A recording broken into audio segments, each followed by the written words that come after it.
Hello and welcome back to Kim Reads. As we continue with the Felicity stories, the next one is Changes for Felicity. Chapter 1, A Cardinal and a Bluebird. Would you like another tot? Asked Felicity Merriman. It was a bright January afternoon. Felicity and her best friend, Elizabeth Cole, were playing with their dolls in the Merriman sunny garden. Yes, thank you, Miss Merriman, said Elizabeth politely.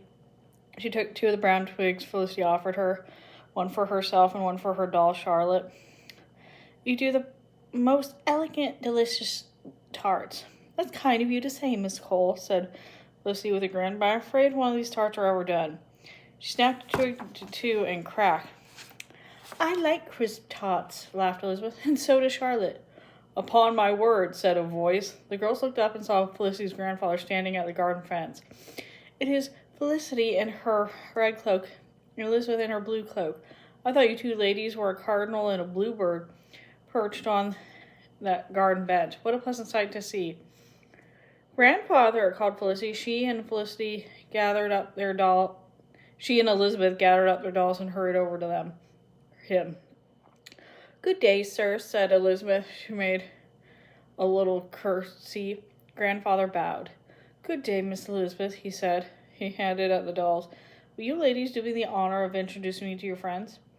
The girls looked at each other and giggled. Oh, Grandfather, said Felicity, you remember my dolls, Susanna, Maria, Augusta, Eliza, Lucy, Louise? Ah, yes, indeed, said Grandfather, but somehow I can never remember her name. That is, I can't remember all of her name. My doll's name is Charlotte, said Elizabeth. Charlotte, said Grandfather. Is she named after Queen Charlotte, the wife of King George, ruler in all the colonies? Yes, said Elizabeth. Then it is indeed an honor, said Grandfather. She is loyal to the king. There aren't many of us loyalists left. Some are in jail, some have fled to England, and some have changed their minds and become patriots. He looked at Elizabeth sadly.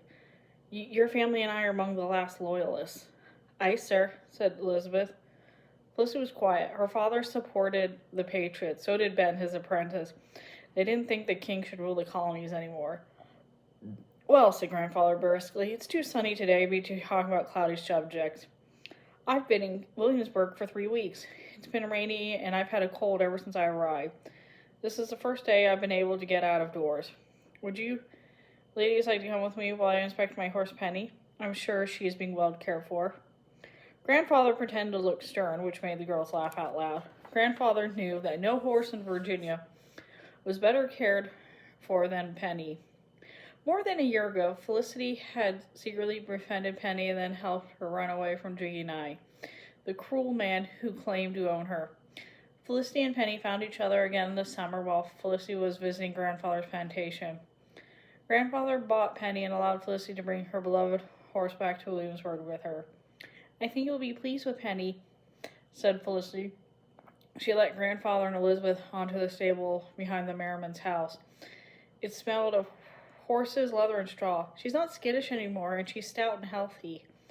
Felicity handed her doll to Elizabeth, then she backed Penny out of her stall. Penny stood calmly while Grandfather patted her neck and stroked her sides. Stout indeed, said Grandfather in a pleased voice. Penny is going to have a foal in the spring. Oh, gasped Felicity and Elizabeth together. How wonderful, said Felicity. When will the foal be born?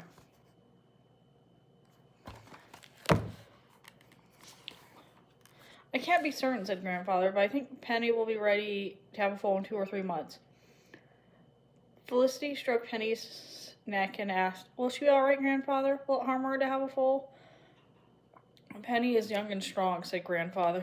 She should come through the birthing well as long as there are no unusual problems.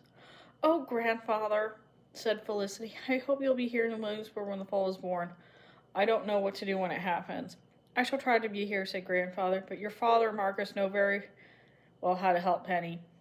Indeed, they've been known for a long while that Penny is with foal. They wanted me to have the pleasure of telling you. He coughed and cleared his throat. It's too cold in the stable for my old bones. Shall we go inside and tell your mother the news about Penny? Aye, said Felicity. She led Penny into her stall and gave her one last hug. Then she followed Grandfather and Elizabeth to the house, smiling to herself. Penny's going to have a foal, she thought. What a wonderful spring this will be. Mother, Nan, and William were sitting by the fire in the parlor. Mother held baby Polly in her arms. Polly was a month old. She was plump, rosy baby with sky blue eyes and hair as orange as carrots. Nan held the fire screen to protect Polly's face from the heat of the fire, and William was making a jumping jack dance to amuse her.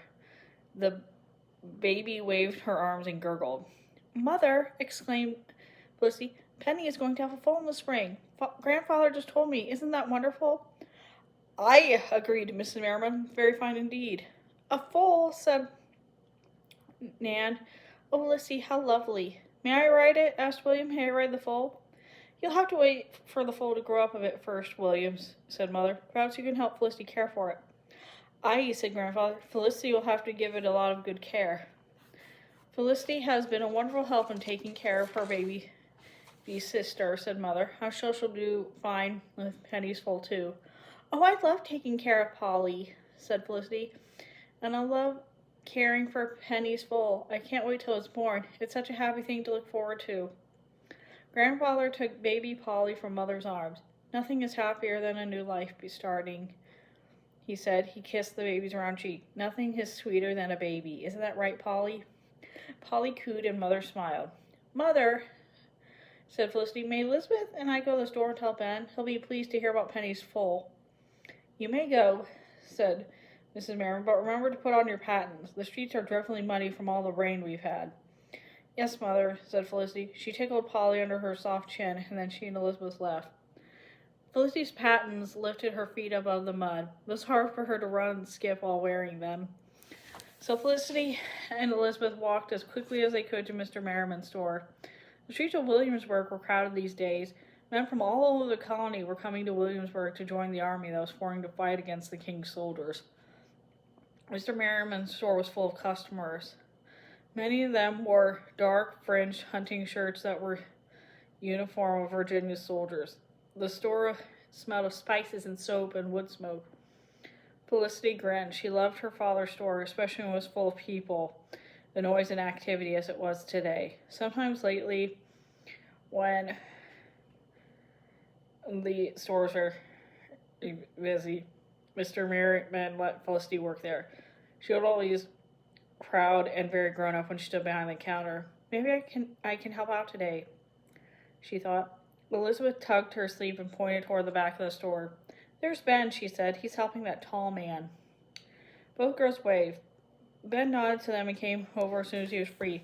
"And how may I help you ladies today?" he asked. "Ben," exclaimed Felicity, "we have the most wonderful news. Penny is going to have a foal this spring." "A foal?" said Ben.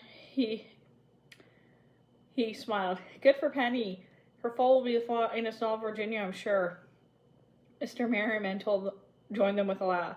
"So your grandfather told you the news about Penny?" He said. "I knew you'd be happy, Lissy. No one loves horses more than you do." He turned to Ben. "That reminds me.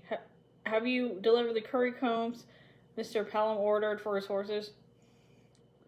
"No, sir," said Ben. "Not yet." "I know you've been busy," said Mr. Merriman, "but 'tis bad to make Mr. Pelham wait." "We'll do it," Felicity offered. "Elizabeth and I can make the delivery for you, Father." "Very well," said Mr. Merriman. "I might have known you would love to have volunteered when you heard there were horses involved." He handed Felicity a bundle wrapped in paper. "Mr. Pelham will pay you. Bring the money back to me." Just then, someone called for Mr. Merriman. "Ben and I have to go back to work," he said. "Thank you for your help, girls." And that's the end of that chapter. See you later.